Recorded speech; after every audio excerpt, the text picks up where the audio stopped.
হঠাৎ রাস্তার পাশেই একটা মহিষ দেখলেন আর দূর থেকে মনে হলো ডোনাল্ড ট্রাম্প দাঁড়িয়ে আছেন। অবিশ্বাস্য শোনালেও এমন ঘটনাই এখন ভাইরাল বাংলাদেশে। নারায়ণগঞ্জের রূপগঞ্জে একটি অ্যালবিনো মহিষ নিয়ে চলছে তুমুল আলোচনা।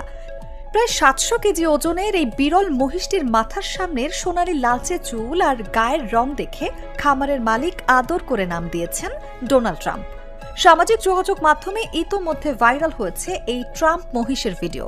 প্রতিদিন শত শত মানুষ শুধু এক নজর দেখার জন্য ভিড় করছেন খামারে। তবে মজার ব্যাপার হলো, শুধু এই মহিষই নয়, পৃথিবীতে আরো অনেক প্রাণীর সঙ্গে মিল খুঁজে পাওয়া গেছে মার্কিন প্রেসিডেন্ট ডোনাল্ড ট্রাম্পের। চীনের গোল্ডেন ফেজেন্ট পাখির মাথায় সোনালি ছুটি অবিকল ট্রাম্পের বিখ্যাত হেয়ার স্টাইলের মতো।